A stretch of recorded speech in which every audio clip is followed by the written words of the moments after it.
अस्सलाम वालेकुम एवरीवन, उम्मीद है आप सब ठीक होंगे।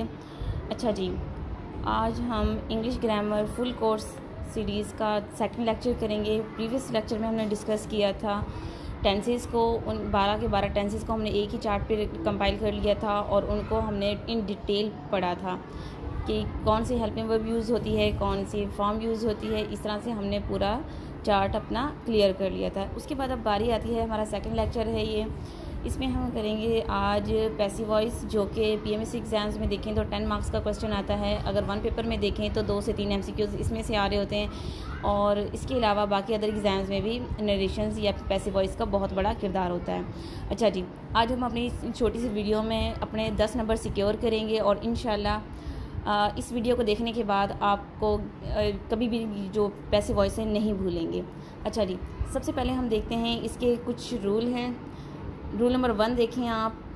इसके 3 मेजर रूल हैं जो आप अगर मेमोराइज़ कर लेते हैं, अपने माइंड में बिठा लेते हैं तो आपको कभी भी वो नहीं भूलेंगे। अच्छा जी, पहला रूल है जुमलों को पैसिव बनाते वक्त सब्जेक्ट को ऑब्जेक्ट और ऑब्जेक्ट को सब्जेक्ट बना देते हैं। यानी कि जब भी कोई सेंटेंस हमारे सामने आता है एक्टिव का या फिर हमें सिंपल सेंटेंस का कोई भी टेंस हमारे सामने आता है तो हम क्या करते हैं, उसके सब्जेक्ट को ऑब्जेक्ट और ऑब्जेक्ट को सब्जेक्ट बना देंगे। ठीक है। सेकंड रूल, हमेशा बाय का इस्तेमाल करते हैं। हमेशा बाय इस्तेमाल होता है इसमें। और इसका थर्ड और हार्ड एंड फास्ट रूल क्या है, इसमें हमेशा तीसरी फॉर्म लगाते हैं। टेंस कोई भी हो, पास्ट है, प्रेजेंट है, फ्यूचर है, कोई भी टेंस है, उसमें हमने कौन सा वर्ब लगाना है, उसमें हमेशा वर्ब की थर्ड फॉर्म हमने लगानी है। चलें जी, हम स्टार्ट करते हैं प्रेजेंट डेफिनेट से। सेम उसी तरीके से जिस तरह हमने टेंसेस का चार्ट बनाया था, प्रेजेंट डेफिनेट से स्टार्ट लेंगे हम। इसमें सबसे पहले प्रेजेंट डेफिनेट में बेसिकली जो हेल्पिंग वर्ब है वो डू डज होता है, बट यहाँ पे हमारे पास क्या है, हेल्पिंग वर्ब है हमारे पास इज़, एम, आर। वर्ब की थर्ड फॉर्म यूज़ होगी। और एग्जाम्पल अगर हम एग्जाम्पल देखें तो हमारे पास एग्जाम्पल आएगी। हमारे पास कंडीशन थी कि सब्जेक्ट को ऑब्जेक्ट और ऑब्जेक्ट को सब्जेक्ट बना देंगे, थर्ड फॉर्म यूज़ करेंगे, बाय का इस्तेमाल करेंगे। ठीक है। तो यहाँ पे अब हमने देखें जिस तरह से according to condition office is gone. हमारे पास आता है प्रेजेंट कंटिन्यूस। प्रेजेंट कंटिन्यूस में क्या है, हेल्पिंग वर्ब हैं इज़, बीइंग, एम बीइंग और आर बीइंग। वर्ब हमारे पास थर्ड ही होगी। एग्जाम्पल क्या है हमारे पास, office is being gone by me. Office is being gone by me. उसके बाद हमारे पास थर्ड आ जाता है प्रेजेंट परफेक्ट। प्रेजेंट परफेक्ट को हम किस तरह से करेंगे, हेल्पिंग वर्ब हमारे पास है has been, have been. Verb हमारे पास थर्ड होगी। एग्जाम्पल इसके हम देखेंगे तो एग्जाम्पल हमारे पास है office has been gone by me. Office has been gone by me. Subject हमारा ऑब्जेक्ट बन गया और ऑब्जेक्ट हमारा सब्जेक्ट बन गया। कंडीशन हमारे पास जो थी थर्ड फॉर्म लगाई और बाय का यूज़ किया है। सेकेंडली आप आ जाएँ पास्ट पे। पास्ट का हम देखेंगे तो पास्ट इंडेफिनिट में सबसे पहले क्या होगा, हेल्पिंग वर्ब होगा। हेल्पिंग वर्ब क्या है हमारे पास, वाज एंड वर होंगे। वर्ब हमारे पास अगेन वही थर्ड वर्ब है। और एग्जांपल हमारे पास क्या होगी, सिंपली हम बात करें तो ही प्लक्ड फ्लावर, पास्ट की अगर बात करें। बट अगर हम उसको पैसिव में लेके जाएंगे तो किस तरह से करेंगे, flower was plucked by Ali.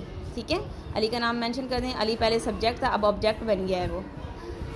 इसके बाद नेक्स्ट देखें, हेल्पिंग वर्ब हमारे पास है was being, were being. Past continuous में वाज बीइंग, वर बीइंग।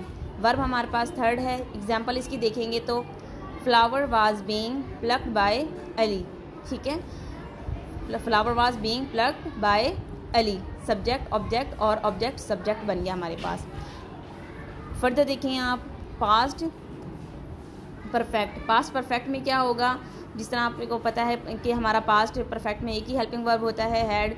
तो इसमें हम हेल्पिंग वर्ब यूज़ करेंगे हैड बीन। वर्ब हमारे पास थर्ड होगी। एग्जाम्पल क्या है हमारे पास, flower had been plucked by Ali. समझ आ गई आपको यहाँ तक। चलें जी, अब आगे देखते हैं। हमारे पास है future. Future indefinite. Future indefinite में अगर हम हेल्पिंग वर्ब की बात करेंगे तो हेल्पिंग वर्ब होगा will be, shall be. Will be, shall be और वर्ब हमारे पास थर्ड ही होगी। एग्जाम्पल देखें Lahore will be gone by them. ठीक है, ये हमारे पास पैसिव, हम इसकी एग्जाम्पल डायरेक्टली हम कोट कर रहे हैं पैसिव की एग्जाम्पल। नेक्स्ट देखें, बेसिकली जो असल चीज़ है उसमें फ्यूचर का कंटिन्यूस नहीं होता पैसिव में। तो यहाँ पे ये ब्लॉक मैंने खाली छोड़ने की बजाय आपको एक और फॉर्म में बता दूँ पैसिव की, इसको हम बाद में डिस्कस करेंगे, पहले हम अपने टेंसेस कंप्लीट कर लें। फ्यूचर परफेक्ट, फ्यूचर परफेक्ट हम देखेंगे, इसमें है हेल्पिंग वर्ब होगा will have been, shall have been, ठीक है। एग्जाम्पल हमारे पास है Lahore will have been gone by him, ठीक है। बाय हिम या देम या जो भी आपने लगाना है, मतलब कहने का मकसद यही है कि हमने जो हमारे पास कंडीशन है, जो हमारे रूल्स हैं, उसके अकॉर्डिंगली हमने सब्जेक्ट को ऑब्जेक्ट और ऑब्जेक्ट को सब्जेक्ट बना देना है। हम थर्ड फॉर्म यूज़ करेंगे, बाय का इस्तेमाल करना है और अपने हेल्पिंग वर्ब जो हमें बताए गए उनका इस्तेमाल करना है। तो अब वापस आ जाएँ अपने सेकंड ब्लॉक पे। ये हैं इम्पेरेटिव सेंटेंसेस। इम्पेरेटिव एक्चुअली में ये होते हैं हमारे हुक्म या जुमले जिनमें हम किसी को ऑर्डर कर रहे होते हैं। तो इसकी कंडीशन क्या है, ये अलग से होते हैं और इनमें से मस्ट एक सेंटेंस आता है कॉम्पिटिटिव एग्जाम्स में। एक सेंटेंस लाजमी आता है 2 नंबर का, तो अपने 2 नंबर सिक्योर कीजिएगा। वैसे आप 10 नंबर सिक्योर कर चुके हैं, अपने सेव कर चुके हैं, 1-2 नंबर आपने मज़ीद करने हैं, वो इस तरह से है। इस तरह के जुमलों में तीसरी फॉर्म के बाद विल लगाकर लेट लगा देते हैं। अब एग्जाम्पल देखेंगे, रिंग द बेल, घंटी बजाओ, ये हमारे पास हो गया सिंपल यानी कि एक्टिव सेंटेंस है हमारे पास। अब इसको हम पैसिव किस तरह से बनाएंगे, लेट द बेल बी रंग, ठीक है। ये इम्पेरेटिव में हम क्या करेंगे, लेट यूज़ करेंगे, बी यूज़ करेंगे और थर्ड फॉर्म यूज़ करेंगे। तो ये हमारा था ओवरऑल हमारा था बेसिकली सेंटेंस जो टेंसेस हमारे पास 12 हैं, बट इसका कितना हम करेंगे 1 2 3 4 5 6 7 8 हमारे पास पैसिव के सेंटेंसेस होंगे, कैटेगरीज होंगी, और एक हमारे पास क्या है इम्पेरेटिव की। तो ये चार्ट आप देख लें, इस चार्ट को आपने इसी तरह से बना के इसका PDF आपको व्हाट्सएप ग्रुप में मिल जाएगा, इसका लिंक बायो में पड़ा हो, वहाँ से आप देख लीजिएगा। आप ये चार्ट दोबारा बनाइएगा अपने हैंड से, क्योंकि जब तक चीज़ें आपके कलम से नहीं गुजरेंगी आपको मेमोराइज नहीं होंगी चीज़ें। इसके अलावा नेक्स्ट हम कौन से सब्जेक्ट्स के कौन से ऑब्जेक्ट होते हैं उनका एक अलग से चार्ट बनाऊंगी, इंशाल्लाह वो नेक्स्ट वीडियो में हम शेयर करेंगे। उम्मीद है आपको यहाँ तक समझ आ गई होगी, और चैनल को ज़रूर लाइक कीजिएगा, सब्सक्राइब कीजिएगा। इंशाल्लाह मिलते हैं नेक्स्ट वीडियो में। अपना ढेर सारा ख्याल रखिएगा। अल्लाह हाफिज़।